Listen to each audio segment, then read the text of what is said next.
La journée d'aujourd'hui, le RIAL a organisé un grand panel dont les panélistes, c'est Madame le professeur Pat Sosa et M. Fodé Sarro. Ils ont parlé le leadership de la femme, sa place dans les institutions républicaines, particulièrement dans les instances de décision, surtout à l'Assemblée nationale, parce que le RIAL a une cause très noble à défendre. On ne veut pas être dans les instances de décision comme ça. On ne l'a pas choisi comme ça, mais on a fait vraiment un diagnostic très important dans le cadre des orphelins du Sénégal, qui vivent des difficultés, des contraintes, alors que nous sommes un réseau de femmes. En tant que maman, nous allons porter ce combat noble pour ces enfants-là. Je ne veux pas dire apolitique, parce que ce que nous faisons, c'est de la politique sociale. La politique sociale, on s'entraide entre nous, on fait de l'agriculture, on fait de l'élevage, tout ça, c'est des activités génératrices de revenus, c'est-à-dire qui participent dans le développement économique du pays. Mais on ne peut pas aider quelqu'un sans être autonome économiquement. C'est pourquoi on a démarré par le développement et finir par appuyer les femmes démunies, c'est-à-dire qui vivent des difficultés, les détenus du camp pénal, en même temps les orphelins. C'est pourquoi nous avons envisagé une réflexion qui va vers les élections législatives. On tend la main. Si quelqu'un nous répond, on part. Si on ne nous répond pas aussi, on part parce qu'on est prête. Mais évidemment, les textes, on doit les changer parce que la parité est appliquée, mais ça devrait être beaucoup plus remarquable dans certains territoires. Ces textes-là, ce sont des lois qui les changent.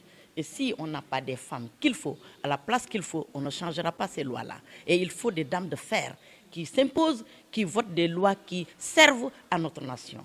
Nous, on est prêts pour ça. Le RIAL. Comment? Mais tout à fait, parce que vous voyez que la représentativité des femmes n'est pas du tout remarquable. Surtout dans le gouvernement, vous voyez qu'on nous dit tout de suite qu'il y a 8 ministres ou autres. Il y a aussi les institutions importantes et dirigées par des hommes et non des femmes. Il n'y a que Mme Aminata Mbengue Ndiaye. Donc tout ça, il faut des réformes pour cela. Vous savez que nous sommes un mouvement, un réseau. Nous ne sommes pas de parti. On est obligé de collaborer avec un parti pour aller aux élections. Mais ça ne nous empêche pas de nous imposer et on peut aller seul.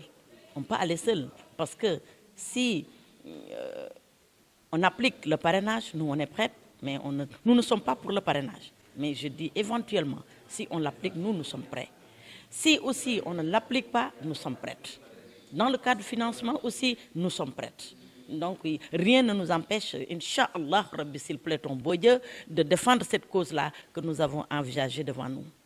Ça importe peu, nous, le parti au pouvoir, l'opposition, nous on est autonomes. On est autonome et on a notre objectif à atteindre, c'est de défendre nos chers enfants-là, ce sont ces orphelinats-là. Quand l'État les prenne en charge. Oui, le réseau est très vaste. Et vraiment, nous comptons plus de 5000 et quelques membres dans l'étendue du territoire national et international. À Londres, on a une représentante là-bas, aux États-Unis, Canada, Maroc, Mali, Guinée, un peu partout, mais c'est des Sénégalaises aussi. Je suis contre, parce qu'on peut aller aux élections sans parrainage. On l'a prouvé au niveau des élections locales et CEDEAO aussi a dit que ce n'est pas une bonne procédure, donc on ne peut pas vouloir une chose et son contraire. Je suis tellement contre le parrainage.